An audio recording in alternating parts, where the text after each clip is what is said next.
What is going on, you guys? Welcome back to another episode of Sports Rants with Abby and Friends.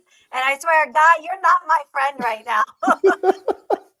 You are the worst. And I knew you were going to come all swaggy today, too. I'm like, bro, after all the shit I talked the last episode. Oh, it just makes it more sweet this episode. I gotta savor it all in, you know? I know we literally haven't talked about it. Like, obviously, we're in a group chat, but we literally haven't talked about it since Sunday or whatever. So, we got a great show ahead. Obviously, NFL. We got some MLB news, some huge MLB news, and obviously, we got the college football playoff that we're going to talk about. So, we're going to go ahead and start with NFL. We're obviously missing Sean today. Had a housewarming party, so he'll be back next week. I know, what is it? What's the Lakers fan that loves him? Star Spangled. Oh, It's been Star like Spangled Banner. Yeah, Yeah. he'll probably miss him this week. Oof, we already got Shaq in the house. Oof, what a brutal week to be a Shaq. Jets and a Mets fan. I mean, the Jets, I'm not a Mets fan, so I know, Guy, you are, and we're obviously going to get into that. But how are you doing? First off, how was your weekend? Weekend was great. Can't complain at all. At all.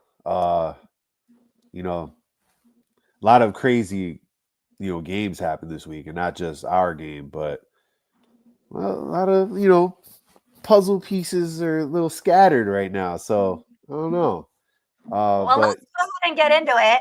oh yeah, we're definitely gonna get into that. I guess let's just start off. Let's just get our game out the way. So let's go ahead and start there. Obviously, the New York Jets were absolutely mauled by the Miami Dolphins at MetLife Stadium this weekend. It was not competitive, to say the least. And Achan, I've said it before, he would have ran for like probably 200 yards had he not gotten hurt. And there was just no Jets defense on Sunday whatsoever. They were non-existent. Miami was able to do literally whatever they wanted to do. So, Guy, overall thoughts on the game? Did you expect the game to go that way? I think based on how we were playing, like 34-10 a little exceeded my expectations a little bit. But I think going into the game, we were the better team and we were more hot, I guess, right? Like I thought the philosophy changed when we hit rock bottom. I think we committed to the running game more and a more physical brand of football, which is, showed results, starting to get an identity, something that we really didn't have one, like finesse, like all these bells and whistles and motions and trying to be cute on the football field instead of, riding with what the essence is. Because how we used to play is not conducive to winning in cold weather. You have to run the ball, have to play physical, right? It wasn't terribly cold up here on Sunday. Like it was above 40 degrees. So, you know, take that for what it's worth.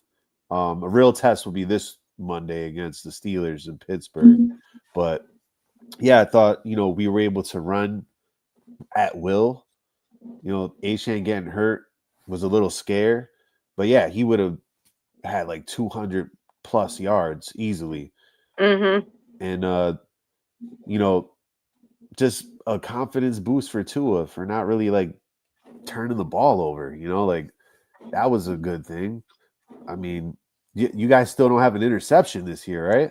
I know, and the thing is, he threw several like bad balls, and there was Yeah. that one he threw it right to, I forget his last name because I'm not gonna lie, I didn't even know who that was, and he could have just walked it into the end zone. I'm like, bro, hold. It's like we're allergic to an interception. Just and even the announcers were like, balls just never roll in their favor because there was even a fumble. And it's just like we can't land on top of it, and it actually needs to be studied because it is. I've never seen this happen, and I think that's what makes this season as bad as it is. You know what I mean? Just because of that one stat that is just literally looming over us every single week. It seems like. Yeah, and that usually turnover ratio, whether in the plus or the minus, is a big indicator for wins and losses in this league because the margins are so fine. if you just take care of the ball, you might win more games than you lose games, right? Or if you can't generate turnovers, it's going to be hard for you to win a lot of games consistently. So it's crazy that he didn't even get lucky and get one tip, interception. I thought you guys were going to get that one because So did I. yeah, two of this wasn't looking great. He's leaning heavy on the run game, and for him to be successful and manage the game, he's going to have to lean on whoever we have running the football. And first of all, the game was over for me in the first quarter. It was over very early. Once I saw the Miami elected to have the ball first, and I was like, and then I saw that first drive, it was like, okay, they're literally able to do whatever we want, but let's see what we can do on offense. We went 3 and out. I was like, all right, not good. Let's see if we can maybe get a stop, and then let's see how the second drive goes. Nope, just waltzing it right down the field again. And then, of course, the only bright spot for the New York Jets was the punt return for a TD. And Williams has been great all season. And what made it more special in that game is because, do you remember in that first Miami game, week 4, he had a fumble. And I think he fielded the ball within the 5-yard line. Yeah, it was a bad day for him. Right. So to see him progress and then get that, I guess it was like a revenge a little bit, if that's the best word for it, for him. I did love that for him. But then Tyrod got hurt, which is a tale as old as time. Our undrafted free agent and Brady Cook comes in, and, I can't blame him for anything. The receivers were dropping the ball. He threw 2 really bad picks, but what do you expect from someone who went undrafted? It went exactly how I thought it would. And again, his just receivers did him no favors. And again, game was over early. I was watching real football in the Bengals and the Bills on the big screen. And then I had the Jets on my phone. And I know several people that just flat out turned the TV off. And you didn't miss anything. They didn't miss anything whatsoever. It's crazy that we only have points with basically special teams. Yeah. And it's flat out embarrassing. And here we are, 15 years without the playoffs. And not that I thought we were going to the playoffs this year by any means. I had us at 7 and 10, but we're just so far behind. And what's just so scary is not only do we need a quarterback, that's been the looming issue, this whole defense needs a revamp at just every single tier. D-line, you're getting no pressure after the quarterback whatsoever. Tua was able to do whatever he wanted to do. He had plenty of time back there, no pressure. The linebackers are disgusting, and we're going to probably lose some like Quincy Williams. And the secondary, without Sauce there, the secondary is really hurting. And honestly, the whole defense is just really beat up. And at this point, I said in the beginning of the year that, Wilkes was kind of on the hot seat after seeing these last couple games. I think it was against the Browns that, I forgot what other game they were able to, the running game was terrible. The run defense was terrible. Sorry. But it was Atlanta. There we go. Atlanta was bad. And this Dolphins game was just as bad. And it is beyond, this is kind of like my rant already, but it is beyond frustrating that you can't beat an AFC East team. We will literally go 0-6 probably. I'm like, you can't beat a team that you see twice every single year, and you know what to expect.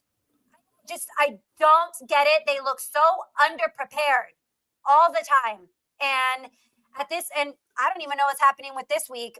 We're playing the Jags, the Jags are fighting for something. You know what I mean? And they've looked good. And Brady Cook right now is taking first team reps, which is not good. Justin Fields didn't practice. Tyrod didn't practice. They brought back Adrian Martinez, who I didn't even want. He's an undrafted free agent as well, I believe. I didn't even want to let him go. You're just bringing him back. And so now it kind of looks like even the Jets are on the tank because they were officially eliminated from playoff contention. So it's kind of like, what's the point? Because, and you can milk these injuries like the Tyrod injury and the Justin Fields injury. And so I don't know. This franchise is in shambles. I can understand why plenty of fans will not watch this upcoming game.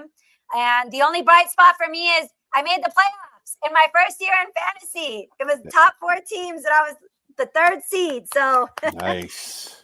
And let me tell you, I won this week. I put it on my Instagram for those who saw, but I had no running back this week at all. I had Pollard on the bench. He finally does something all season long. His highest points, I think he had like 27 or something. Yeah. And I'm over here rocking with 2 in at negative 0.5 and Breece Hall, who, again, non-existent.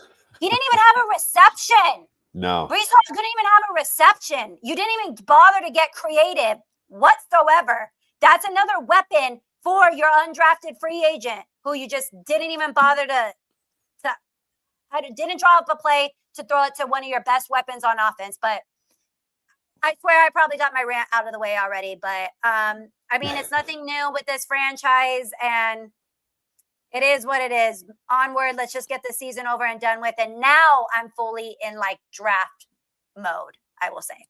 Yeah, so. I mean, it's crazy because it is the longest drought in, you know, sports, American sports, 15 right now years. That's unacceptable, you know, like for any team to go that long without a playoff berth, you know. But I will say, you know, Tua is still undefeated against the Jets. I don't know how that worked out, but hey, 7-0, I'll take it. I don't know where Johnny Boy is. I've been looking for him today, but conveniently, you know, he's either quiet or missing today, and that's fine. I'll take that win too. We'll timestamp this for him, and I'll send him a little clip later. Anyways, we do appreciate you all joining us. Please like and subscribe to the Pop Sports Network. So let's move on and get into there was some great games this weekend. Yeah. I won't lie. Is there one in particular you want to talk about? Because there's several. Yeah, I mean, a lot of these games kind of shuffled, you know, and I know where you're probably going to be going. So I want to actually start with the Texans beating the Chiefs on Sunday night. Let's do it. And, you know, can we call the Chiefs done yet? I've been saying that since like 2 weeks ago. Yeah, and like I think this kind of like was the nail in the coffin for him because this is a tough matchup.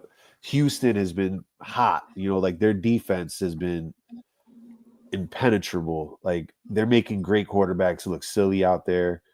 And man, like at times I was like, are the Chiefs gonna like wiggle their way into like the discussions? And now, you know, they're 6-7, just like us, just like the Ravens.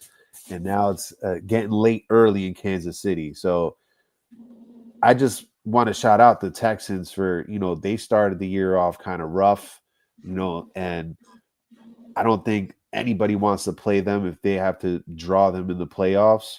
That's going to be a tough out. You know, their defense is great. And if they don't turn the ball over, you're going to really have to play a perfect game to beat them, or you're going to need like a superhuman effort from your quarterback or running back to like really, you know, do something to counteract that defense. That's a championship defense, all honesty, right? Like, I don't know if there's a better unit in football right now, even better than the Broncos, you know, because they've given up points here and there, but that defense kind of reminds me of like the 49ers defense of a few years ago, how they had like Fred Warner and all them like really like hard hitting, like the swagger that they have. Like that defense travels. It just looks different than everybody else. And I mean, for the first time, I kind of saw over the last several weeks, but it was really evident against the Texans. I actually saw Mahomes look a little flustered. Oh, yeah. He shows it ever so slightly. It's not like he's flat out, you know, throwing his helmet and all of that. But I mean, the receivers were getting just knocked out. I mean, I have Rasheed Rice. He dropped several, and he just, I mean, he got like laid out by this Texans defense, and they're scary. And Kelsey was non-existent that entire game. And yeah, I would not, again, all the credit to the Texans, because you're right, they did start off shaky, but now they've kind of come into their own. And like Shaq said in one of the comments right now, the AFC is like totally upside down right now, and it's literally wide open, and it's going to come down to like the very final weeks, which is exciting. And let's kind of get into this too. Obviously, Danny Jones, his injury, and I feel so terrible for the Colts, because what a fantastic season they were putting together, and for everything that Daniel Jones has been through, this was like the year. You know, I think we were all kind of rooting for him in some way. And then to tear your Achilles. First of all, what is with the Achilles injuries? Oh my God. Like, that needs to be studied. Literally, because it seems just like the last 2 years, it just seems like the injury is like popping up a lot more, and I've never seen it. And you could tell when it happened. I mean, he exactly knew what it was. And of course, now they've brought in Phillip Rivers, old man Rivers, with whole gang of children. So, Guy, I guess I want to get your thoughts on, Danny Jones, and then what do you think about, them bringing, or they were practicing and trying out Phillip Rivers? Yeah, I mean, it's unfortunate anytime you see an injury happen. I never like to see injuries happen, even against for my rivals. But Daniel Jones has had an up and down career. Like there's been times where he was like really getting it from the New York media. Why did they pay him so much? They chose him over Saquon. Like all these narratives, and he lands on his feet in Indianapolis, wins the starting job, and like really kind of comes into his own. It looks like he took a couple steps of growth and development, which was great. I mean, I knew that there was something about them that I didn't trust, though, because I've seen a lot of Daniel Jones over the years. He could be turnover happy at times. He could run the ball a little more than he should. But all that being said, like, he was doing a hell of a job where nobody expected him to do anything, right? Now he goes down. They call an old friend, Phillip Rivers, and boy, I hope he's in football shape, because when was the last time he took a snap? Like 2020 or 2021? Mm-hmm. Oh. The memes that have been coming out are hilarious. Like Tom Brady about to dust off his old helmet too. Yeah, I mean, why not? Everybody's coming back, right? Mm-hmm. That means like Aaron Rodgers is going to stay a while, and just a bunch of old guys just slinging the rock. But it's kind of sad, because we've already seen the Colts like kind of fall off the last 2 weeks, and this was finally the nip in the bud. Like I'm not saying they're toast, but this just made it like a lot worse, because again, you have these two other teams that are getting hot in your division right at the right time you're coming down. And you talked about that, I think, last week. And as they stand right now, it's Jags, Texans, Colts, 9-4, 8-5, 8-5. Yeah, and the Colts are just sinking fast, while the other two have been rising. So, and shout out to the Jaguars being competitive. Even with Trevor Lawrence throwing a lot of interceptions at times, they look pretty good. I don't think they're going to win a championship, but kudos to them for even being in the playoff picture. Mm-hmm. Well, let's move on to it. We had again, several good games. So let's talk about, since we were already talking about Sunday night, let's talk about Monday night really quickly, with the Eagles and the Chargers going into overtime.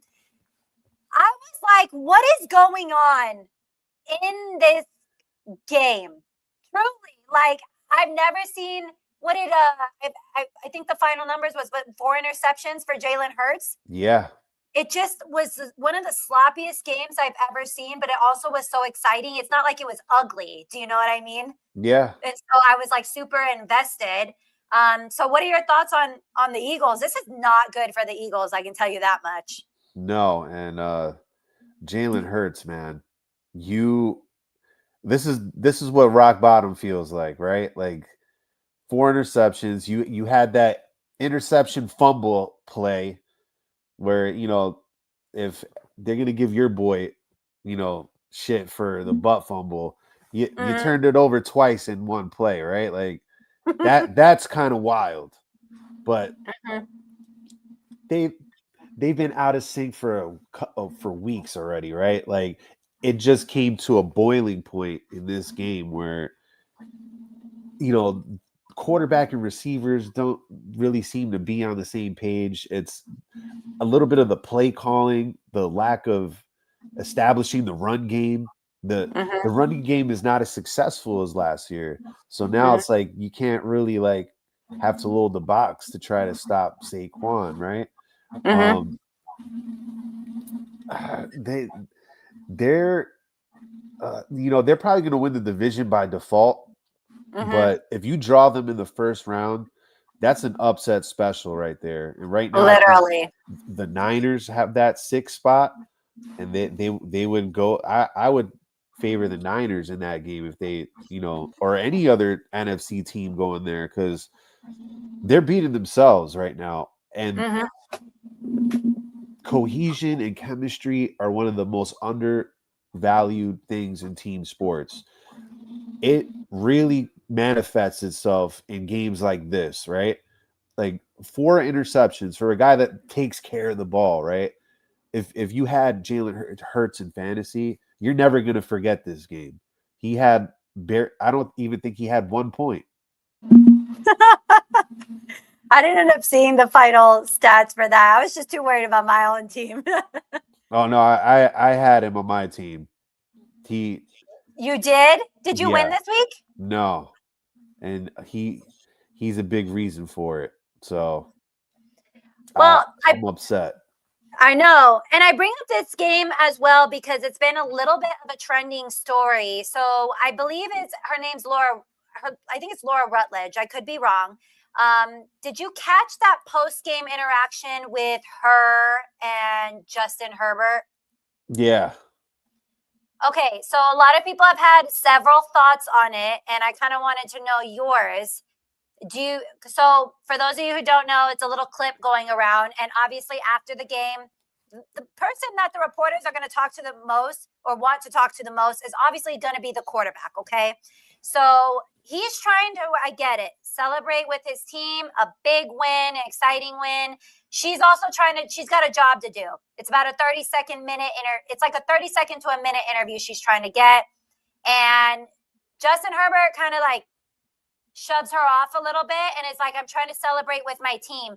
And she's like, I know, but can you just do a quick little thing?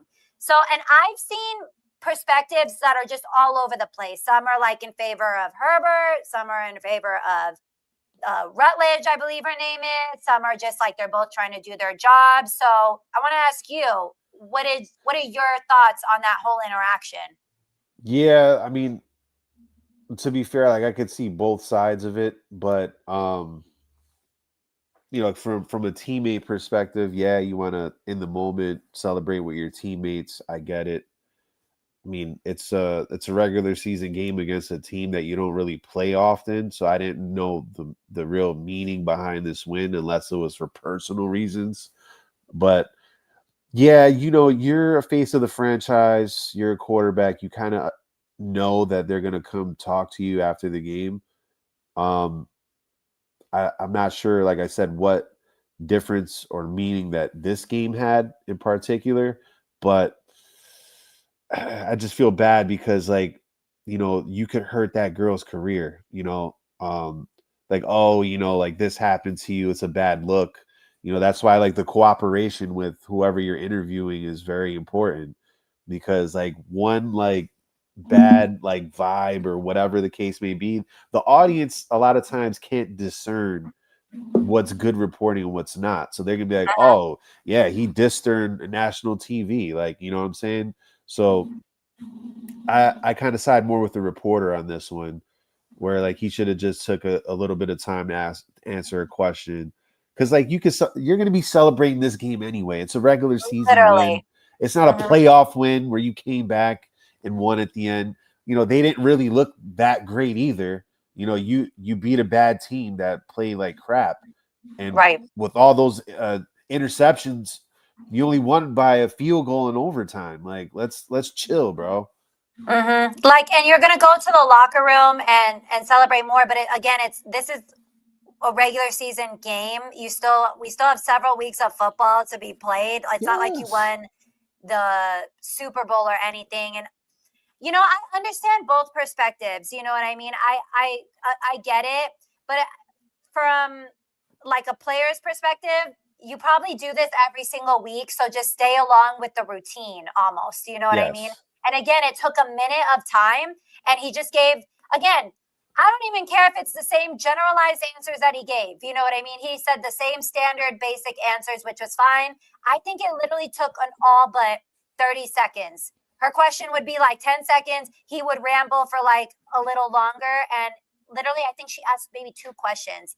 And that was it. But, I respect her for pushing back a little bit too, because it's hard. Obviously, here I am talking about sports. It's hard to be a woman a woman in a male-dominated field, whether you like it or not. It is the way that it is. And so I'm glad that she kind of stood up. Was like, well, do you have a second? And she kind of stood her ground and put 10 toes down. Like, hey, you have a job, and I do too. And my job is just as important as yours is on the field. You know what I mean? And we as fans want to see that post-game interaction, you know what I mean? And it's hard because I do love Herbert. He's great. He's a likable guy, you know what I mean? And so the media wants to see him as well. So again, I understand both perspectives, but that was a trending topic kind of surrounding that game as well. I noticed it immediately, and I didn't think it was going to take off the way that it did, but some people have had very strong opinions on it, to say the least. Yeah. So all right, let's get into a couple more of these games. Some of these games, not much to talk about. I mean, like, I know Sean's not here. Seahawks, Falcons, not much there. I mean, 37-9, they ran away with it. Same thing with the Rams and the Cardinals. Cardinals just got absolutely slaughtered. I do want to talk a little bit. That Bears-Packers game came down to the very end. And I'll be honest, I've been saying it's very hard to go against the Bears because I feel like they've been hot. And Caleb Williams, I don't know why he even threw that ball. Yeah. I don't know why. You could have just ran for the first down. He had a receiver in shorter yardage that would have still gotten the first down. And I'm like, instead you're airing it out, and it wasn't even close. No. Underthrown. Yes, and it was so far off. But I mean, that was like a terrible way to end the game, because in my head I'm like, oh, they're going to come with a game-winning like drive here. I was really seeing that, and it was like in a blink of an eye over. Any other thoughts on that game? Yeah, I think the Bears definitely were the hot team, but I think some people forgot the Packers are still in the mix, and they kind of said, hey guys, we're here too. And that was a great win for them as they try to climb the NFC rankings, right? Somebody's gonna have to play a game in Lambeau Field if they win that division. So still a lot to play for. I think they play again week 18, if I'm not mistaken. So I think you're right. That game is gonna have a lot at stake, I think, if the Bears don't fall off the map, right? I hope doesn't happen. Yeah. All right. I was looking at the slate of games this week, and I'm like, there were so many just weird ones that I feel like I want to touch on too. So let's move on to the Bills and Bengals. What a game. In the snow, I loved that. Set the whole tone for how this game was going to go, and I loved every single bit of it. And I know Sean is a Josh Allen fantasy owner like me, and we were loving every single bit of it. What are your thoughts on the game? Yeah, no, it was a very entertaining game. What a lot of fans want, offense, high scoring, snow. Like it was hard for the defense that game, right? And we kind of knew it was going to be like a shootout anyway. But yeah, it lived up to the billing, right? Like Joe Burrow, Josh Allen. I thought the Bengals were unlucky though. Like I thought they were kind of the better team anyway. Like the Bills kind of like were fortunate in they didn't turn the ball over as much as the Bengals did. And the Mm-hmm. Bengals were on their last string holding their playoff hopes together, right? And now that's Literally. done. But Mm-hmm. yeah, I mean, I like how the Bengals went in there and were able to establish themselves, which gives other AFC teams like, look, if you could score points, you could probably beat the Bills, even in Buffalo, right? Like Mm-hmm. Josh Allen just has to do so much just to scrape by and win these games that it's really not sustainable. And they're really Josh Allen or nothing at this point. Whatever receiving core they have, Cook has been like this. Mm-hmm. It's going to be tough for them. Like just, I'm not a believer in the Bills. I really respect Josh Allen's ability, but when he has to shoulder everything, that's when the mistakes happen. And in the playoffs, when everything is magnified, that's when we're going to see which Josh Allen rises to the occasion. Yeah, and that the Bills defense to me looks just cooked and washed Oh half of the yeah, time. They've been old. playing like that all season. They're not good. And again, it's the up and down with the offense is what's kind of making it more it makes it look a lot worse. You know what I mean? If the offense was 100% looking like how they were last year and the defense was playing bad, it would look a little better. But no, they just look absolutely shaky. And again, the game was still too close for my liking. Yeah, And when I saw the Bengals first drive, I was like, the Bills are in trouble. yeah, They were in trouble, and that's a hard environment to play in. You know what I mean? And there's a lot on the line. Again, more for the Bills, but again, you mentioned the Bengals still semi holding on there. But yeah, that was an entertaining game, and I think everyone loves those two quarterbacks. You know what I mean? You love Joe Burrow, you love Josh Allen. Again, I wanted it to be a shootout, but having it be a shootout also showed me I'm like the Bills are not a Super Bowl team right now. Unfortunately, no, I honestly think their window closed last year.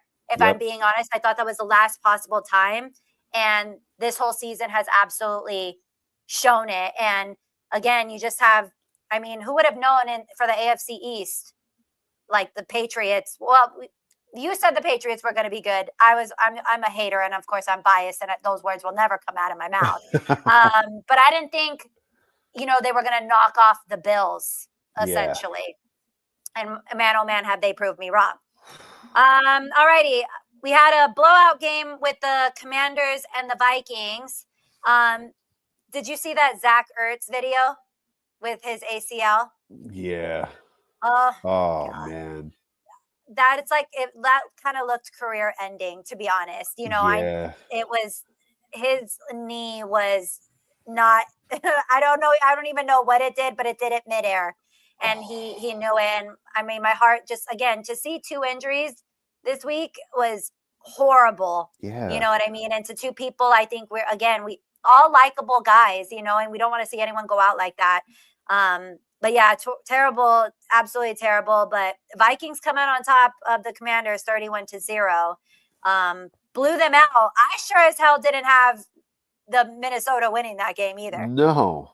And with how shitty their offenses looked, and they got shut out the week before, only to shut out their opponent this past week, which is how crazy the NFL has been this season. Mm-hmm. If anything points to that right there, the Commanders go toe to toe with the Broncos in Denver. Like I'm like, what's going on here? It's like from week to week, it's like you can't really carry so much what you did the previous week because every game has their own set of challenges, right? Mm-hmm. So for whatever reason, like I wouldn't have started Jaden Daniels, to be honest with you. I thought Mariota was like on a good rapport with the offense, and like you kind of Same. like stunted that whole like momentum just to bring your guy back and put him out there. The Commanders ain't going anywhere. You could have, protect your guy. Make sure you don't have like a RG3 kind of situation coming with injuries. Protect your guy a little bit. And, Mariota's kind of really playing for a job next year, right? Somebody's going to pick him up, and he's going to spot start like he did this year. So, yeah, the Vikings bounce back and win. Kudos to them for showing a little character, right? Right. And kudos to the Saints for beating Gene's team in the Tampa Bay Buccaneers. I told you guys that game, for some reason, I thought the Saints, they were playing well. And I saw them in person 2 weeks ago. Like, on paper, there's not a lot like going on there, but they're playing hard. Like, They're they've playing been hard. very competitive. Yes. And in a division game, I'm like, you know what? They have a chance here with the Buccaneers still like dealing with injuries and their identity issues. Like, this was a good setting for an upset to be in the makings. And then another game I want to chat about is obviously an AFC North matchup with the Steelers and the Ravens. Steelers coming on top 27-22. And obviously Aaron Rodgers and the Steelers sitting on top of that division. Any thoughts on that game? That game came down to the very end as well. Yeah, and there was a controversial like no catch in the end zone there with Andrews. I think that he had it. At what point do we need to revisit this rule, right? Like, what is a catch? Because like when you're running and you break the plane, it doesn't matter like if somebody hits it out, but like if you catch it, you have to maintain all this control and can't knock it out. It's like it's kind of like a weird rule, right? And I thought the Ravens were going to win at the end, to be honest. But me too. Lamar Jackson, yikes! He is not the same guy as he was last year or the year before. Like, he is either dealing with an injury or there's something mental going on where he's like falling off a little bit and he's trying to get back to where he was. And that's like a mental battle within yourself as an athlete. Right. It's like a mental block. He almost looks afraid to run and afraid to take a hit. And that's just not the Lamar that we have seen. I understand not wanting to be hit and all of that stuff. You know what I mean? Because he's taken several hard hits throughout the course of his career. But that is also why you're the quarterback of this team, and what makes you who you are is because you are that type of quarterback that isn't afraid to run and take off with the ball. And it's almost like a weird hesitancy there. I noticed just a little half a second delay before he actually maybe decides what he's going to go ahead and do. And you know what? It sucks to say, and I hope I'm wrong, but like as an athlete, when you're hesitating like that, that's when injuries could happen too. You got to just play with how you're naturally gifted or how you know how to play, how you've been playing since you were a kid, right? Like with that just flow, second nature. Like when you're thinking about it and now you're hesitating, like now you're moving unnaturally and now more injuries could happen, right? Right. But they are in trouble. Man, oh man. Well, several teams were on a bye this week, several hot teams, like the Patriots and the Panthers were on a bye. So that sucked for me in fantasy too, because I had I had nobody this week, like I said. But let's move on. Let's do some quick spreads. Let's start with week 15. And let's start with tomorrow's game. Again, Gene's team again. We got the Falcons taking on the Buccaneers. There we go. Thursday night football. Tampa by 4.5. Yeah. As bad as Tampa has looked, I don't trust the Falcons. I don't either. If they're able to just like take care of the ball and just ride Bijan like the whole game, they have a chance, but I don't think they're beating the Tampa Bay, especially with the way they lost last week. And the division is like slipping through their fingers because Carolina just doesn't want to relinquish that. Because like the Buccaneers have to win. That's why I'm picking them this week. Right. And same with me. I'm going to go ahead and go with the Bucks. We have, Shadur Sanders was named QB1 for the rest of the season for the Browns. You know what? I think he's earned it. I don't know why. And I've said this before, like, even in terms of like the Jets, I wanted them to draft him. When he was on the board in those later rounds, I'm like, bro, take a quarterback. Like, you never know what's going to happen. And I don't know. It's just like he got this weird stigma built up about him because he went so late than he was originally like projected. And I'm like, I could have told you like from the start of the season that he was probably going to end up being your quarterback one. So I'm not a Shadur hater, and he's always giving it up to God, man. That man was raised right. I can tell you that much. That is a good family right there. I love that about him. So we got the Browns at the Bears, and Chicago is favored by 7.5 points. Whew. I mean, Browns defense is kind of good, but I got the Bears in this one. They need a bounce back, and they have to. I think they come out and they really establish who they are. Although they played close games all year long, right? So like I think the spread could be a little misleading. Like they might win by a touchdown. You know, I wouldn't be surprised if it's close because that's who the Bears are. But they should take care of business in this game. Like they're the better team. But I like Shadur Sanders, and come on, kid. Like if you got an upset in you, keep proving them wrong. Didn't he have like 30-something fantasy points this week too? Yes, he did. Yeah. Crazy. I'm also taking the Bears. However, I'm only taking the Bears by 7. So I think the Browns will cover that 7.5 spread there. All right. Ravens at the Bengals. Oh. Baltimore by 2.5. I'm gonna say nah. I got the Bengals all day in this game. Especially like this has been an interesting matchup over the years. But I think the Bengals beat them earlier this year, if I'm not mistaken. I could be wrong, but I know Joe Burrow hasn't done well really against the Ravens. But I think this is the week where like he's, you know, even though their percentages are like whatever, that Ravens team ain't good. That Lamar Jackson that played previously in Cincinnati against them, like I know Shaq just mentioned that he's never lost in Cincinnati. I don't know. I think all good things come to an end, and that's coming to an end this week. I think the Bengals being a home dog, I don't know. I just like them in this game. I wish that Tua's streak against the Jets came to an end last week. Oh, yeah. No, that needs to go on a little longer.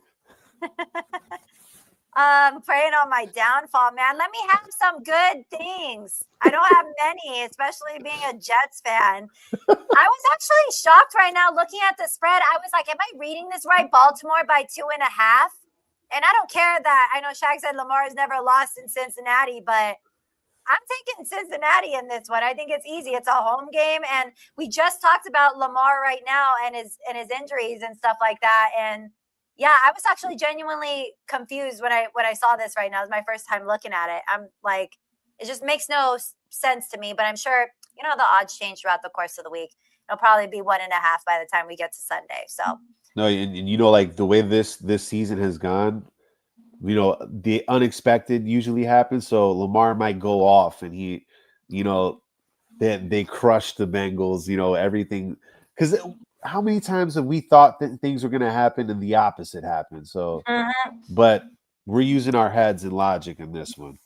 Right. And I actually might need the Ravens to pop off just a little because I might have to throw in Zay Flowers at that flex because I can't trust Tyler Warren's usually my flex, and I can't trust him right now because we don't know who's throwing him the damn ball at this point. Oof. He got me a whole 2.5 points last week. So, all right, let's move on. We got the Chargers at the Chiefs. Ooh. I don't know how the Chiefs are favored by 5.5 in this one. Yeah, that is wild to me. But I still think they win that game though. I'm picking the Chiefs, but I think it's gonna be like a field goal game. Could be an overtime, last second field goal kind of deal.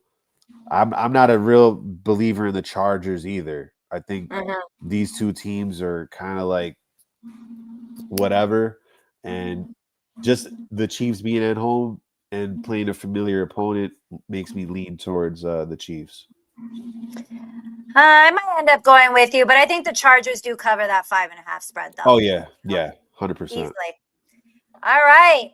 An AFC East matchup, a big one, too. We got the Bills at the Patriots. Ooh, That 1.5 spread for Buffalo. what? Nah, Patriots all day in this game for me.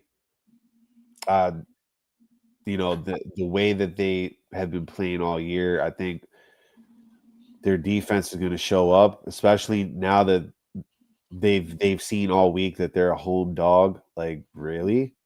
Okay. This is people still holding out hope for the Bills to like make this run. But Mm-hmm.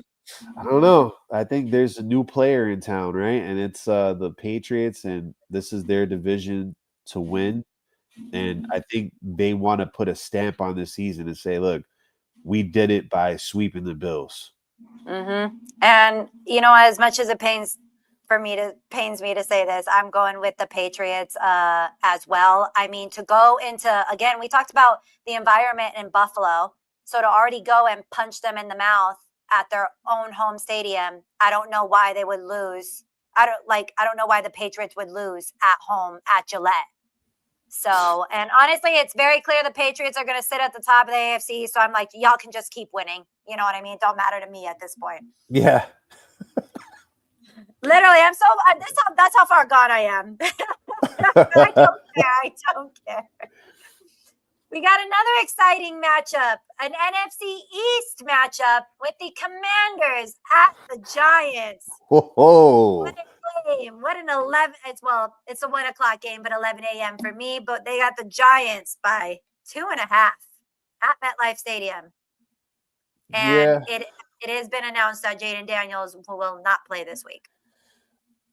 Well, I think that's a big, if Mariota is still in his same kind of flow that he was, then I think the Commanders win this game. But for whatever reason, I think the Giants are going to win this game.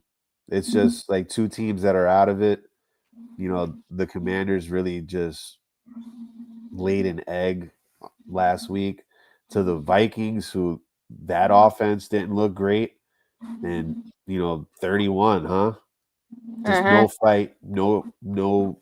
This is us, the Commanders. And it's a division game. I get it, but I still think the Giants win. It's going to be close, but they'll edge them out at the end.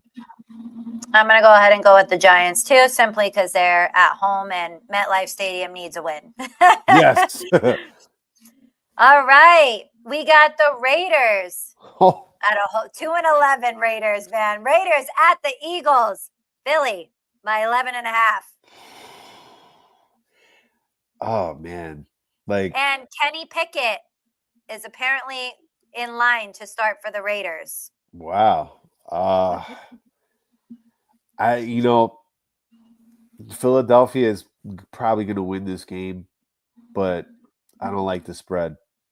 I don't either. I think it's way too high, especially after the way we just saw how they played this past weekend. And either way, that Raiders defense is still good. They're still going to get pressure. But no, I'm with you. Eagles win, but that 11.5 is a lot. Yeah. And we seen those high spreads, right? Like those favorite teams don't really cover. And yeah, Kenny Pickett versus Jalen Hurts. It's going to get really interesting. Mm-hmm. But this could be a bounce back game for the Eagles, right? Their offense might click because the Raiders are the Raiders, but this is going to be maybe like a 10-point win or under. Right. I'm with you there. All right, the last 1 p.m. game, the good old New York Jets at the Jacksonville Jaguars. Jacksonville by 13.5. Damn. I'll just say it right now. I'll take Jacksonville spread. Yeah. Yeah. We don't even know who our quarterback is. You have to. Right? Like you don't know who the quarterback is, and it's not like they're great options anyway. And Literally. with Jacksonville with a lot to play for, you Mhm. know they're gonna go for the jugular in this game. Right. Could be So another Jets Dolphins kind of scenario where they just probably. pile on early and the Jets just kind of say, hey, whatever. Hmm. Getting that first pick, right? First Right. overall, maybe. Maybe. That right. I've seen so many mock drafts. It's like us making trades or whatever. I just don't know. Well, obviously we had the conference championships. We'll get into this, but we had the conference championships this past weekend. And I'll tell you right now that that video of Fernando Mendoza like crying just like melts my heart, and I would love to have him on this team. I just don't know still if I'm willing to be trading away all these first round draft picks strictly for him because again, I mentioned it when I did my whole spiel about the Jets. The quarterback is one problem. That defense is a whole other problem. And you're going to run into the same problem that Cincinnati has. You're going to have Joe Burrow and a terrible fucking defense. Excuse my language. Yeah. But that's what you're going to have. And that's not the key to winning games. You know what I mean? We need a lot of help. And I just don't know if I'm willing to give up all those assets for him. But I'll tell you right now, that was a great game. I'm so happy for Indiana. I hate Ohio State. We'll get into that though. Another game with a pretty high spread is you got the Cardinals taking on the Ooh. Texans. Oh man. That Houston spread at 9.5. Oh yeah. I'm going Texans all in on the Texans on this game. And I usually take the Cardinals to like cover. I'm not going to this time. I'm going to take Houston at 9.5 too, especially it's in Houston. Oh And yeah. that division they all know what's on the line right now. And they're going to be playing at just a very high level. And that defense, we gave them all the credit. Very scary. Could be a long day for Brissett. That's what I was thinking. All right, we got a good matchup with the Packers at the Broncos. Yeah. Green Bay by 2.5. These spreads are weird this week. It is, a lot of home dogs. Mm-hmm.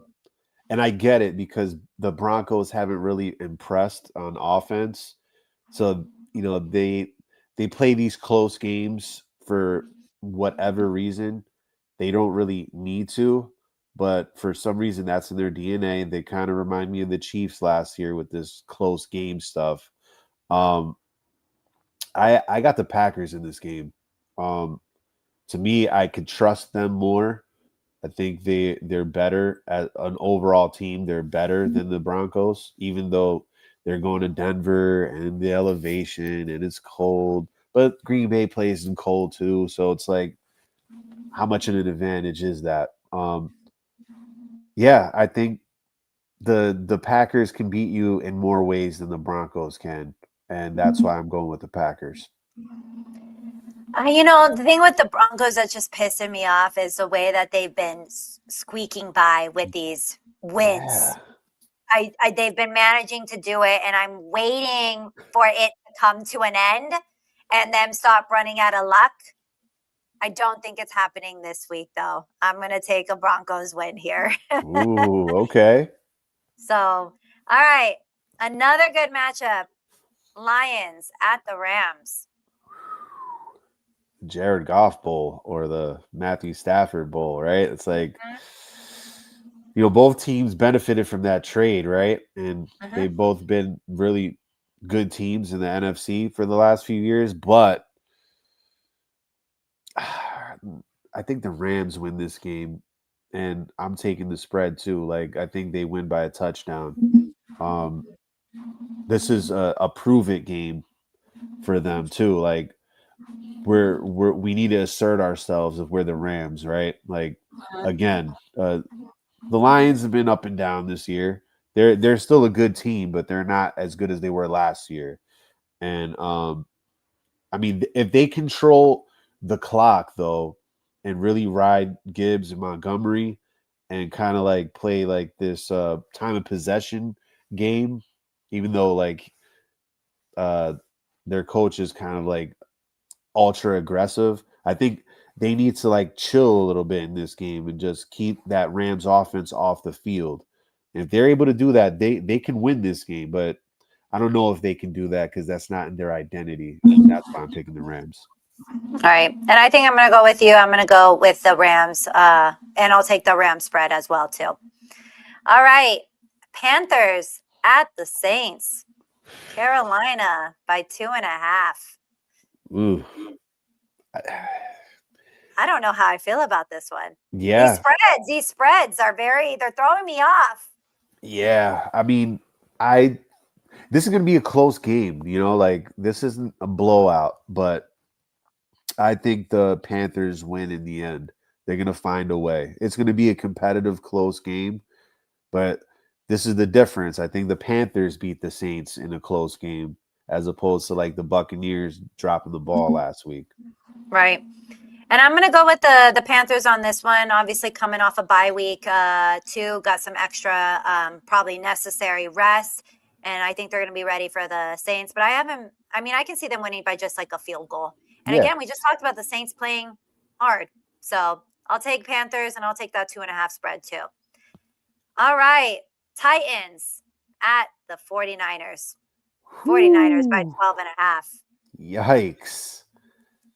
Yeah, I know the Titans played a close game last week, but it was against the Browns. So right, I'm going the Niners here. They have everything to play for. I'll take the points too. Like I think they're gonna come out and they're really gonna assert themselves. Christian McCaffrey might just dominate in this game. So yeah, Niners all day. And I'm so happy I didn't have to play the number 1 seed because he has McCaffrey, and I saw this matchup. Ooh. I'm like, this is going to be a slaughter fest. So I lucked my way out of that one, and I'm with you. I'm going to take San Francisco, and I'll take that spread as well.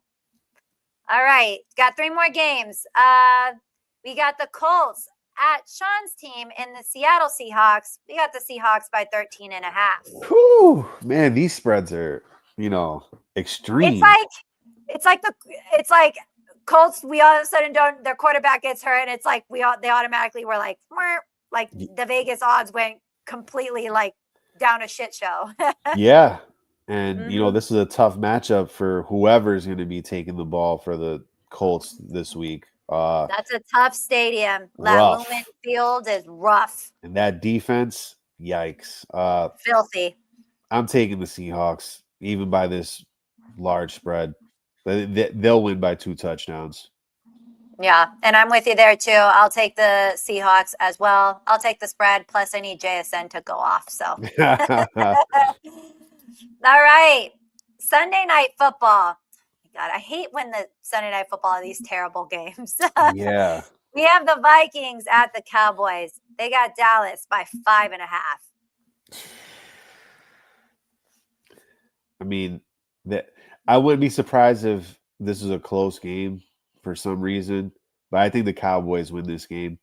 I'm not really interested that much in this game because, if maybe their records were a little bit better, it might be a little more enticing, but nothing's really dragging me in, pulling me in this game to say, oh man, this is must-see TV. They should have flexed out this game, to be honest. Literally. No one wants to see this. Like, it's not exciting. They flexed out. I forgot what game, but I know they did flex out. I think it was for like week 16. I thought they flexed one of those games. I think it was the Dolphins one because we're playing the Bengals. Oh, yeah. You're probably right. So I'm going with Dallas on this one. Against my better will. I hate the Cowboys. And the only reason a lot of this game is probably still in Sunday Night Football is because the Cowboys have the America's team. Yeah, they're darlings. Yep. All right, and then Monday Night Football. We got the Miami Dolphins at the Steelers. Pittsburgh by 3. Guy, this is your team. Yep. I How mean you think that. they're gonna do? I think they're gonna come into Pittsburgh and get that win. The Pittsburgh defense is terrible against the run. Our strength is the running game, so something has to give, right? Um, I don't think Aaron Rodgers is amazing at this point in his career. I think we could force some turnovers against him too. You know, Mm-hmm. uh, you know, going up to Pittsburgh and it's going to be the whole country watching this game. Puts a little bit of pressure on the Dolphins because they are going to a cold weather place. But like I said earlier in the episode, I think their brand of football that they're trying to play now translates into cold weather, where they're not relying on Tua to do all these little passes around the field. You got to man up, hand the ball off, play old school football, and that's what it's gonna take to win this game. I'm not with you. I'm taking Pittsburgh, and I'll take that spread as well. Of course. Well, no, it's like you act like the Jets are good. And I stand by what I said in my video this week. Tua is not a good quarterback. And I'm sorry, Miami is not that great of a team. They are not. Hey, did they find ways to win? And I don't care. They're still not that great of a team. no, that's the Jets fans. And that's why I was telling you earlier this year that the Dolphins are better than the Jets. Both you and Gene thought that the Dolphins were like this lost cause, and here we are showing our fight and our grit into it. Look, we started the year off 1-6, 2-7, and we're still hanging around. Even if we're in the hunt, we don't make the playoffs. Like I said, we're usually around a 500 football team, looking at that wild card berth. And you know what? Pittsburgh ain't that good, and if you have an ace in your deck like Devon Achane, you're gonna have to stop that. The Steelers are terrible against the run. And we've been doing this against teams. Like we didn't just beat bad teams, we beat the Buffalo Bills too. Like, for whatever you want to call that kind of a win, but nobody picked us in that game either. So it's fine, but we're gonna keep proving people wrong like we do. Fins up, Well, baby. and we don't count Gene either because he has jumped ship and he can't even pick the right team because Tampa even lost to the Saints. That dark cloud, kind of like branched off into Tampa, right? Literally. If they don't make the playoffs, he's the reason why. He cannot get away from like the losing. I swear, the dark cloud has just followed him. Oh man. Now before let me ask. The Spurs are playing right now, I believe. Yeah, the Lakers. What's the score? Do you know? Yeah, they're down 24-20. Oh, I just saw that. And I believe Sean's team is the OKC Thunder, and they absolutely demolished.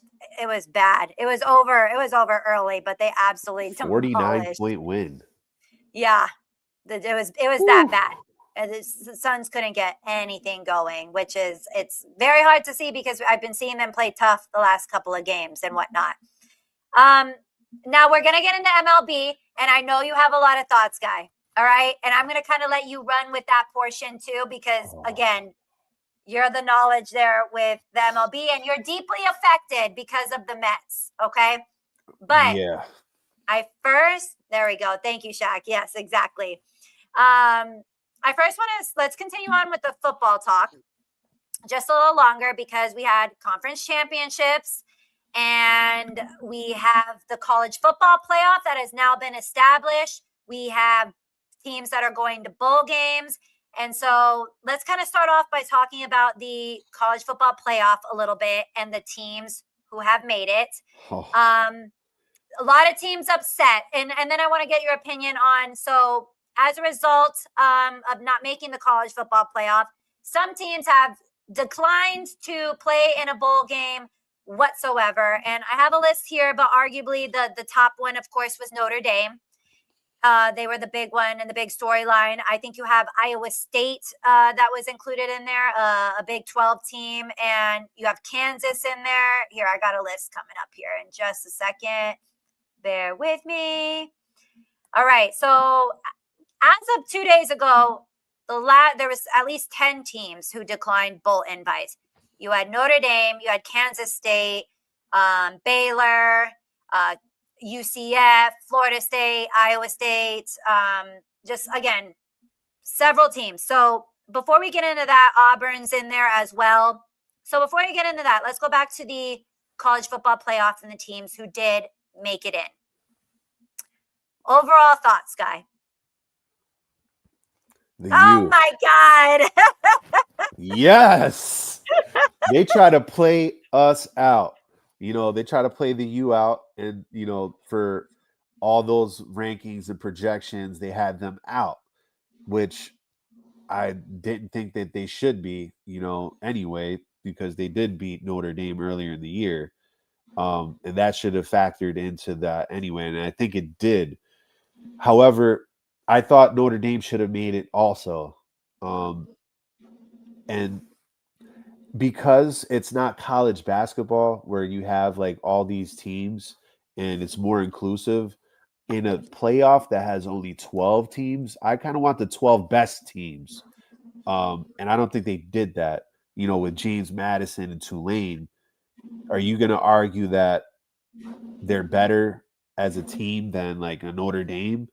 No, like they're not. Their schedules are different.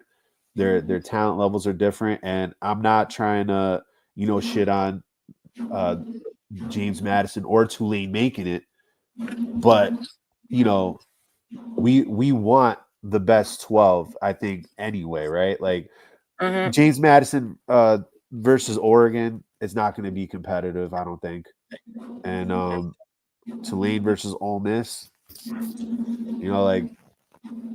It would have been a lot better if it was a Notre Dame in there or a Texas or whoever like that. And I think there's a silent protest within the schools in certain places in college football where like, yeah, you know what? We're not going to help you make more money with these bowls. So go get somebody else to play in the bowl game. We're going to sit this one out. And for those who are on with us, a couple of things. So the first 4 teams got a bye. So that's Texas Tech, Indiana, Georgia, Ohio State. Okay. So you have Indiana at 1, you have Ohio State at 2, you have Georgia at 3, and Texas Tech at 4. All right. 5, you have Oregon. 6, Ole Miss. 7, A&M. You have 8, Oklahoma. 9, Alabama. First of all, Alabama should not be in there. I don't care that they got in there simply because they're an SEC team. Yeah. 3 losses. No other team is in there with 3 losses. Sorry. And BYU, and Shaq pointed it out. BYU, yes, I do think they rightfully missed the playoffs. You couldn't beat Texas Tech. Like, you faced them twice and you couldn't beat them twice. And I'm sorry, BYU's been skating by all year. They barely won against Arizona as well. Don't take me back on that. But Alabama, I don't think they should have been there, period. But again, the SEC is just so dominant all the time. They're always going to get their way. Yeah. Then you have 10, Miami. And then that's when Tulane and JMU fall in. Now, I want to kind of pose something to you. So I actually think JMU can upset Oregon. And I used to live in Virginia. JMU is in Harrisonburg, Virginia, which probably none of you have ever heard of. Very small school. Until I moved there, I had no idea that they, to be honest, even existed. And then as I'm living there, they've had a good program for a very long time. And they've been growing that program.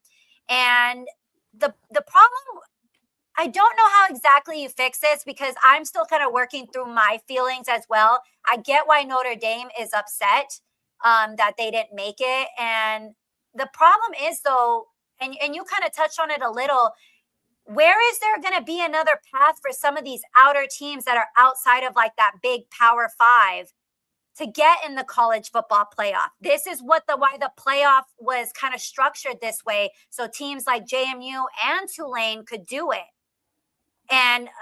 But I also get your point, Guy, with like, you also want the best teams, and you run the risk of having Tulane and Ole Miss, face off and having it be a blowout. And God forbid it is a blowout. Yeah. You're going to have Notre Dame fans and all those fans and fans like Texas hooting and hollering. But should it be competitive, now you got a whole different story. So, yeah. I mean, I just, again, it's just, I'm very conflicted here. You know what I mean? But, Notre Dame also, they're just in a weird spot because they don't technically have a conference. Yeah. And I think that kind of screws them a little bit as well. You know what I mean? So that's my only issue with Notre Dame. And some of the other teams that are like elected to not go to a bowl game, like, for example, Iowa State, you just lost your head coach. You know what I mean? So you guarantee that half of those guys are going to enter the transfer portal. So I do get some of the stuff like that. But I think Notre Dame was a flat out trying to say a big FU to the committee. Yep. And it's not the same for some of those other teams that decided, hey, we're not going to participate then. I'm talking about like Baylor, Kansas State, those type of teams. So. Yeah, the bowl games are a money grab anyway, right? Mm-hmm. And, and for programs that are not that good, I guess that's a way to, put a cherry on top for the season. But with the playoffs, it kind of diminishes what the bowls were, right? Like, are you even interested in a bowl game that doesn't include the top teams unless, like, that's your alma mater or you have, like, a player that you're following? Like, a random bowl game that, you have two, like, 500 teams there. Like, Mm-hmm. And honestly, with all of this and NIL and everything, we kind of touched on it earlier in the year. It's made college football not fun. Yep. Like, this is just like a disaster now. And it's actually almost, I got sucked back into college football. And now this is like drawing me away because this is just it's all these conferences. I even talked about it earlier when we first started the entire show. I was talking about how, the SEC and some of these other Big Ten want to break away and start their own little division and stuff like that. And it's just like so surrounded by money. Yeah. And it's just now drawing my interest away. It's like, no matter what, even with the 12 team, and then even if you bump it up to a 16, you're still going to have the same thing. And at that point, you might as well do the top 25. Yeah. If that were the case, have Arizona sitting at 18 be in the college football playoff then. That's what I feel like that's what the point we're going to get to. And then that diminishes everything because, again, you're not seeing the best of the best. You know what I mean? It waters it down, like exactly from a product standpoint. But to your point, too much politics, too much, trying to control everything. College football has definitely like kind of turned a lot of people off over the years. I agree with that.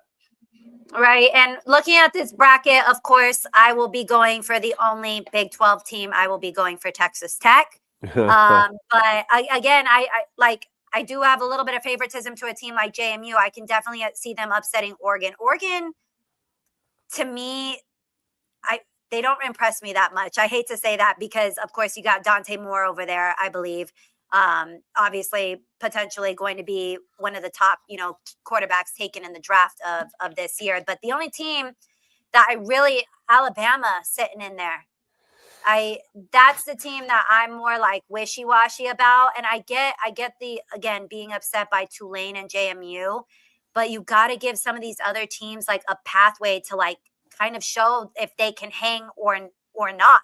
Right. And there was a point where almost Notre Dame was not even, it's different now, but there was a point that Notre Dame was almost one of those teams that, why are you putting them in there? Because they're not hanging around. You know what I mean? So it's just, it's seeing what's being done to college football right now and the money and NIL, it has been terrible. And I just got an alert right now. Speaking of college football, you saw the issue with the Oh, Michigan coach. Messy. I just got a notification from ESPN. He's in a jailhouse right now. It looks like not good. Not good, whatever, for the Blue. But before we move on, I did want to shout out the Arizona Wildcats. They're going to the Holiday Bowl in San Diego, and I will be going. Yay! Yeah, that's dope. That's not that far from you, right? Nope, just like about a 5-hour drive. So yeah, I'll be going to San Diego to cheer on the Cats on January 2nd. So very excited for them. Sweet. I'm hoping that they win. It would be the cherry on top of a fantastic season for the Wildcats. I shouted them out last week. And before we move into MLB, because again, I'm going to pass it off to you, Guy. Arizona Wildcats men's basketball team finally number one, as they should be. Okay, I posted that they were number one, and I know the people. Again, the same comments. Mickey Mouse schedule, bro. What are you watching? What are you watching? Yeah. And I get those teams. Michigan looks good. Oh my God, they look good. Duke looking good too. But U of A's got a couple of other tough matchups coming up. I think we got Alabama as our next tough matchup. And that's crazy because we haven't even started conference play. No. And I mean, I'm so excited for some of those Arizona games against like Houston, Texas Tech, BYU. BYU is stacked. I mean, it's going to be a really fun season, but I have liked what I've seen so far. Honestly, though, being number one comes with a lot of pressure. Sorry, Shaq. It's always going to be bear down Arizona, baby. You already know how it is on this show. So very happy for the men's basketball team. Hoping they keep it up. I've liked what I've seen so far. I liked even what I've seen coming off of the bench as well. And I think I read a stat that if teams were ranked like in the top 6 or top 10 through November, those are the teams that end up winning a national championship, and Arizona falls within that range. So I'm just hoping that this is the year that they can put it together. So it could happen. I know. So appreciate. Shaq, I do want to say too, yes, the Big 12 is stacked. I said that last season too.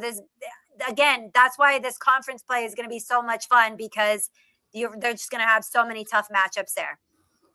All right. Appreciate you all being here. Thanks for leaving comments. As always, please like and subscribe to the Pop Sports Network, and please like Sports Rants with Abby and Friends on Instagram as well. So let's get into some MLB free agency moves. So before we get into the Mets, because the Mets have had a long week, and I feel so bad for my Jets fans that are also Mets fans, because it's been a double whammy. Even Shaq, yes, Iowa State putting a whooping on number one Purdue on the road too. Yes. All right, so let's start with Kyle Schwarber re-signing to the Phillies, and his deal, 5-year, $150 million contract. Guy, overall thoughts? Yeah, I mean that was a no-brainer. You know, I think he had 56 home runs last year, so like that power, he's kind of like built for that ballpark, and he's such a consistent power bat. Like any team really could use that on their team. I mean, he's a DH at this point in his career, but the production is there, and I think it made the most sense for him to go back to Philly. Yeah, I think so too. And I think he earned every single bit of that contract. And like you said, 56 home runs, 132 RBIs. I mean, he just had a career season. So congrats to the Phillies for keeping their guy. He had several options. He was tied to like the Red Sox, the Mets. You heard the Orioles even at one point. So again, congratulations to him. Very well deserved, I will say. All 100%. Right. So the Mets. Who do you want to talk about first? You want to talk about Diaz, or you want to talk about Polar bear, Pete Alonso. I guess we'll go in chronological order, All right, because double it's a whammy. build up here, right? Hmm. So So obviously Diaz. I'm gonna let you take it, guy. I'm gonna let it's you take it. it's crazy, right? Because before this, right, we leading up to the off season, we had a bad collapse this season and missed the playoffs, right? So Epic claps. yeah, well, It was epic. with the amount of money you spend, you expect more, right? So Hmm. that is true. So we already had going into this off season, like, look, we need changes, and on paper we have a good team. Um, let's see what happens, right? Add some pitching. We thought, starting pitching was the major hole that we needed to fill. And we had our guys that we needed to sign, right? So, okay, about a week or so ago, we trade Brandon Nimmo, who was a fan favorite, to Texas. Then we got back Marcus Semien. I guess contract for contract. Okay. I was like, all right, I know we had to reshuffle the deck here. So I'm like, all right, we're probably going to bring back the other guys, but here's a difference, right? We want defense, is what David Stearns was saying. So now we signed Devin Williams, 3 years, 51 million, right? Hmm. And I had said last week, I was like, that's a good move if Diaz comes back and you have an eighth, ninth inning kind of like double-headed, like, monster here in the end of the game. Devin Williams now is the closer of the Mets because they played games, the Mets, and they let arguably the best closer in the game go to the monsters in Los Angeles. The Dodgers get Edwin Sugar Diaz for 3 years, 69 million. The Mets offered 3 years, 66. And they weren't given a chance to make a counter offer.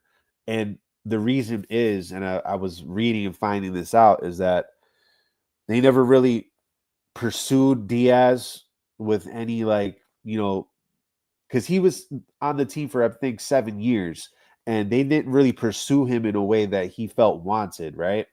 And then they go and get another guy that was a closer, someone who's tied to Milwaukee, just like our president of baseball operations. So it's kind of looking like you're bringing your guys from Milwaukee over here, and you're trying to build like a Brewers 2.0 when this is the Mets and we're a big market club. We got the richest owner in sports, and you're kind of, you know, not being cheap, but like, when it's time to pay up, like, you're not taking care of your guys, right? Diaz definitely needed to come back to this team, but I think it was a culture thing, and he went to the Dodgers. His brother's over there. He got traded last season, and I think that had a factor in. You got to play with your brother, which is always cool, and just they've won the last 2 years. He probably wants to feel how it tastes to uh, taste the championship, right? Like, the Mets, there's too many question marks. The Dodgers are a sure thing, so I get it, right? But then today, so we're already disappointed that you just let one of the best closers in the game go, in you know in a bad way. Pete Alonso, the polar bear, around, I don't know if it was like 1 o'clock Eastern time. It was because I Yeah, got the alert around 11 my time. yeah. And I'm looking at the phone, and I saw Pete Alonso signs a 5-year deal with the Orioles. I'm like, are you effing kidding me, right? Part of the core, a fan favorite. Um, I thought he played a great season last year. Like, offensively, he drove in a lot of runs when this offense was very inconsistent. His power bat will be missed, because who is going to protect Soto now? Soto could very well break the walk record, because if he has no protection, why even pitch to Soto? Put his ass on first base, right? So losing a guy that's one of your core players, a fan favorite, a guy that is really beloved here, it just leaves a bad taste in your mouth. And it looks like we don't have a plan, we don't have a direction. I get that you want to emphasize defense, but then I hear something like, oh yeah, the replacement could be a platoon of Jeff McNeil and Goldschmidt. Oldie Goldie. No, I'm all right. I'm all right with that. And from going from Pete, who was an all-star, to like, it's like, wait a second here. We had a team that wasn't far off like 2 years ago, right? In the NLCS, and then to just do almost a complete reset, minus like Lindor and Soto, just kind of like reshuffling like these other big names. I don't know. The offseason's still young, and there's moves to be made. So maybe they have things that we don't know that's going to happen yet. Maybe Tucker, maybe Bellinger, maybe Tatis, maybe Scooble. It's just, who knows? But they are playing with our emotions, and oh man, it sucks. I'll say that. And I know a lot of Mets fans feel the same way, but David Stearns, our eyes are on you, bro. And you better not turn this team into the Milwaukee Brewers. We're not coupon clipping. We're not, dumpster diving and all that. We're a destination in a big market club. Let's start acting like it, bro. And that's a wrap. I'm just playing. You already alerted us earlier. You alerted the people that you were already going to go on a whole tangent. Damn, you about summed it up correctly. It just sucks. I mean, I didn't even get a chance to ask because my coworker is a Giants fan and a Mets fan. And I saw him right after the news. He's like, I'll have to tell you later. Don't get me started. I'm like, he's like, I need to figure out my thoughts first here. And I couldn't believe that either. You know what I mean? And I don't know, like, the Orioles are like, again, got the money and probably the contract he wanted. I don't necessarily know that they're the better team. You know what I mean? So it's just, it obviously benefits the Orioles. But yeah, it was huge news when I saw it earlier this morning. And again, Pete Alonso's a fan favorite too. Yeah. And they didn't even offer him a deal. That's what's the craziest thing. They didn't think that he could get 5 years anywhere. What is it with New York teams not paying their players? Like, I mean, the Giants have done it. The Mets have the Mets have done it. The Jets have done it as well. Yankees, maybe they're the outlier, and Buffalo isn't a New York team. You know what I mean? Yeah, they're not. Exactly. But yeah, just not the retention there is like insane. And the fact you don't even bother to offer, throw out a low ball even, you know what I mean? Yeah, that just is poor optics. And, a lot of people out here are like, maybe Steve Cohen just, fooled us all, right? Maybe he did all this bravado and tough talk. Like, yeah, I got endless like funds to do whatever I want, right? I'll pay the luxury tax, this, that, and the third. But, he's getting a casino built right next to the stadium. And I think that's what he really wants. It's the real estate, and it's the money from the casino and the apartments that are coming next to Citi Field. Not so much like, oh yeah, I want to put a winner out there, because he hasn't really done that yet. But it takes time. I get it, but I don't know, motives. And I hate that Sean's not here because he's a big MLB guy. And last week we were talking about like there hasn't really been like a big splash. And then in a matter of 3 days, I feel like if we got like the biggest splash, you know what I mean? We finally saw I think we all agreed last week. We thought there would be more moves made at like that point in time. And now finally here we are a week later, and it was like boom, boom, boom, all in one. So Yeah. And the winter meetings have a lot to do with that too. What a day, though. What a day for you. Just all the emotions, and you were on a high because Miami, Yeah, and then you went right back down to a low. it's see with being a fan of these two teams, you get thrown in those directions. It's a roller coaster, and I'm just out here trying to survive. Like, you know, I might be entitled to compensation later on in life if I have health problems because the Mets and Dolphins will put you to the test, man. I'm definitely entitled to compensation. My God. Can I just get a Super Bowl before I pass, man? It's like the bare minimum. Can I see the playoffs? Can I just see the playoffs? Can I see a 500 team at all? That would be great. Yeah, start off small, right? Yeah, that's what I'm saying. My plans with this team are just I've really minimized my expectations. And I think what makes me mad about like the Jets fans too a little bit is what did you expect? A lot of Jets fans were calling for Brady Cook like when we were beyond frustrated with Justin Fields. You know what I mean? They're like, let's see what Cook has to do. But they also didn't minimize their expectations with that. You know what I mean? You Right. can't call for Brady Cook and then think he's going to be like, a gem in the or a diamond in the rough. Essentially, again, that's like 1 in a million. Again, with the undrafted free agent. And that's what I think where the disappointment this week came from is they're expecting him to be this thing. And I'm like, no, he performed exactly how I thought he would Yeah. as someone who's taken no snaps with the first team. So It's all about expectations too at the end of the day, right? It's like expectations and disappointments are kind of like, go hand in hand. mm-hmm. You know, I didn't think the Jets were going to be that good because like a full rebuild and a revamping of a culture, and I think it's happening with the Mets too. Like it takes years to get like that old stain out, right? And to be this new product, new culture that you're trying to put out there, right?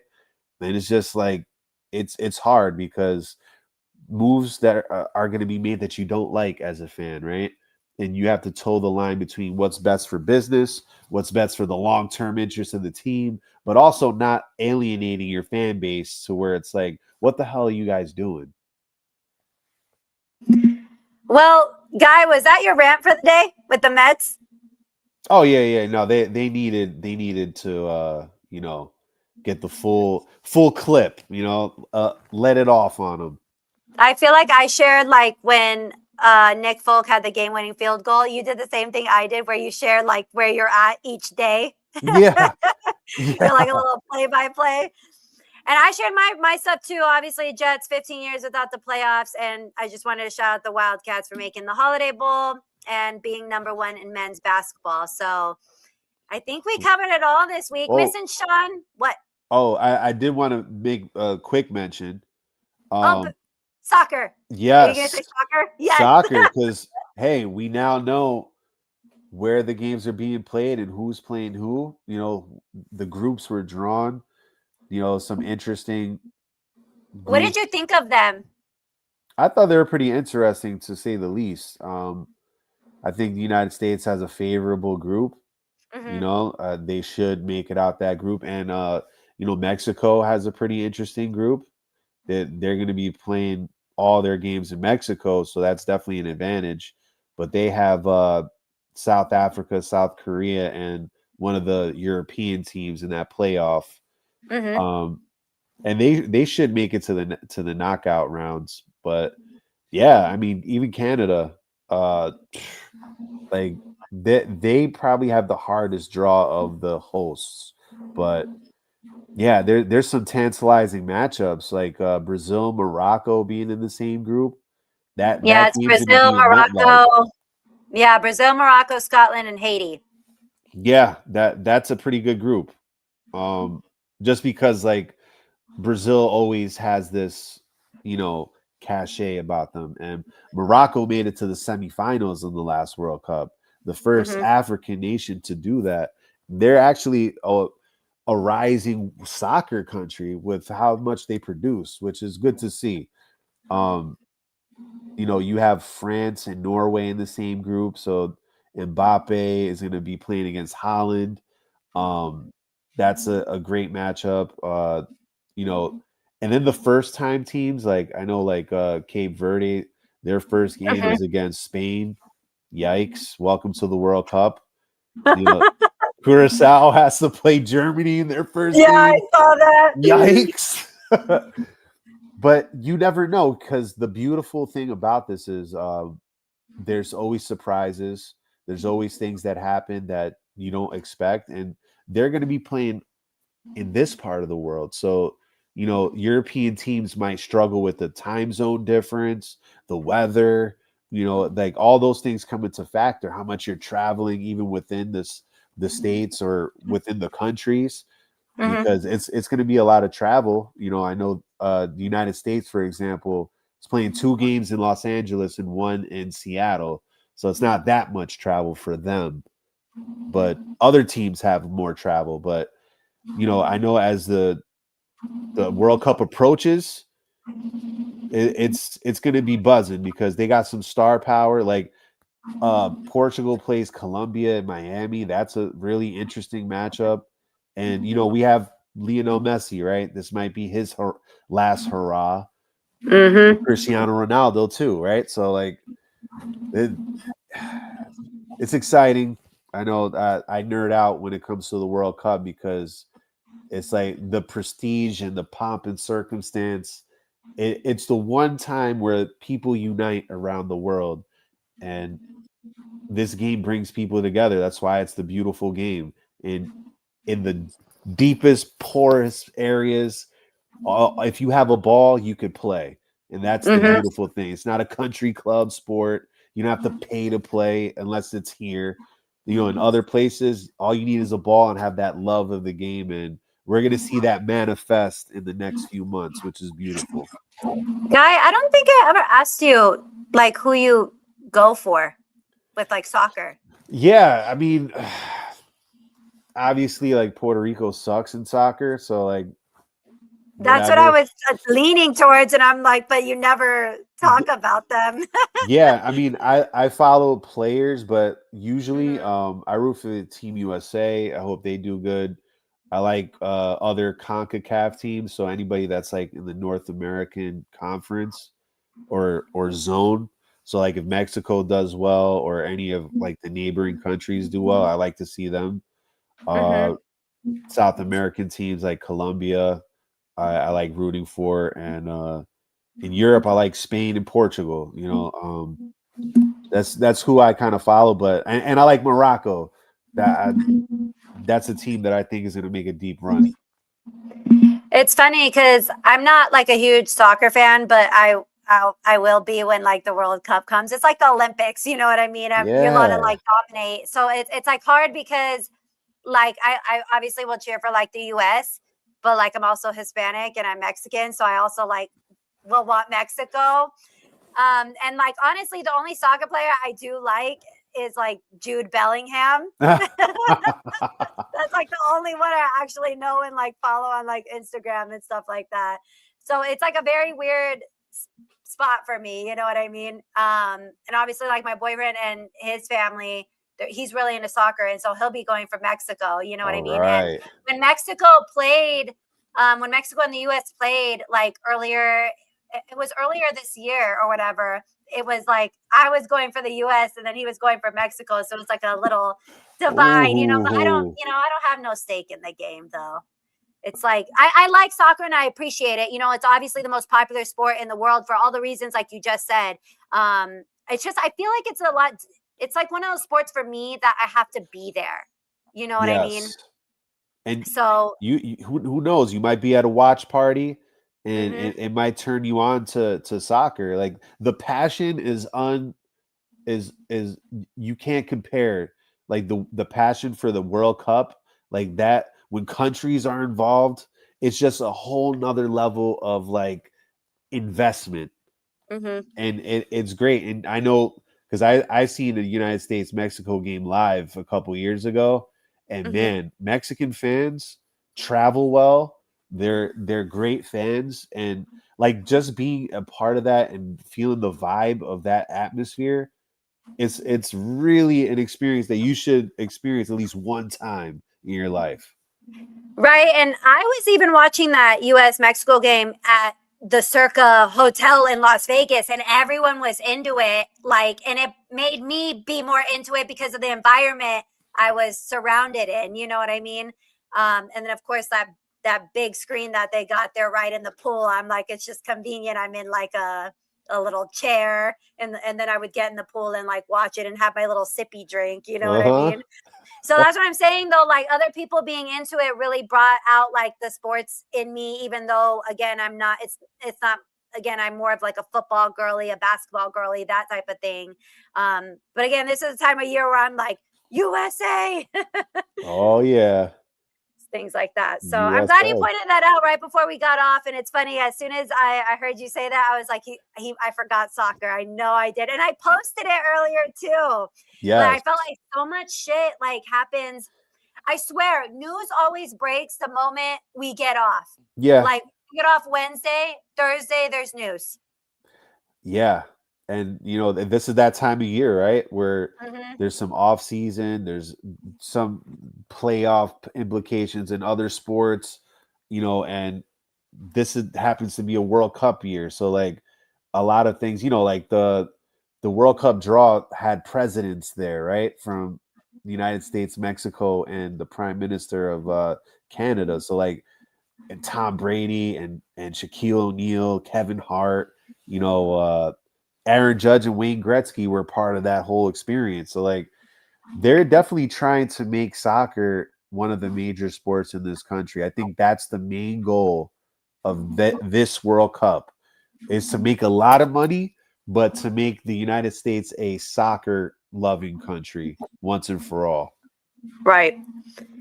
Well, another good show. Yeah. We got a lot to cover. And then, too, coming up, there's like some big UFC fights that are coming up, too. So we'll have to talk about that because Amanda Nunes coming out of retirement to fight Harrison. That's coming up in January. Very excited for that card. We just got some good UFC cards coming up. And obviously, MLB free agency in the full swing of things. So I'm sure we're going to have new news by next Wednesday. So we appreciate y'all joining us every single Wednesday at 9:30 Eastern, of course, on the Pop Sports Network. Please follow and like and subscribe on YouTube and all the social media platforms. Guy, that little dance you're doing will die this week once y'all lose to the Steelers, and I'll be praying on your downfall. It's okay. We're going to keep swimming. I know. Oh my God. Real quick before we got off, I don't know if you saw the clip. It was like a kid and he was doing this and then he went for like, it was for, I think they were at like a basketball game for like Miami and he was a Florida State kid. And I thought that was hilarious. You got to watch out. That kid can't be doing that. For some reason, my dad is like a Florida State Seminoles fan. I will truly never understand. He wears the same Florida State hat that he's been rocking for 30 years. I've bought him plenty of new ones, and he chooses that nasty one with the nasty brim. He has like an emotional attachment to it. I have no idea why he loves him, but he does. And he loves the Baltimore Orioles for some reason too. Even more. Wow. Crazy. I don't get his little connections. And obviously my dad, he loves ASU, even though, his two children went to U of A, but that's a story for another day. Yeah, he likes the Orioles. I grew up having Diamondback season tickets. Wow. So I had the opportunity when I went to Camden Yards. Speaking of the Orioles, I had the opportunity to take my dad, and he absolutely loved it. It's a great stadium. That's awesome. Great Yeah, it field, is a great stadium. And it was good. It was good food, just good vibe, and it was just beautiful. You know what I mean? Ooh. Baltimore, not so much. Not the outside area, but in that little area, yes. The harbor. Yeah. Yes. Yeah. And to shout out Shaq, yeah, the World Baseball Classic is coming up too. So there's a lot of things coming up. Oof. Like, we're going to be in rare form in the near future. We need to enjoy it as long as possible before we hit that dead zone where there's just nothing going on. There's no there's like, I think it's only baseball that's in, but there's no hockey, there's no football, there's no basketball. So Yeah. all right, you guys. Well, we appreciate you joining us. Again, tune in every Wednesday, 9:30 Eastern. Follow on all the social media platforms, and we'll see you next week. Bye.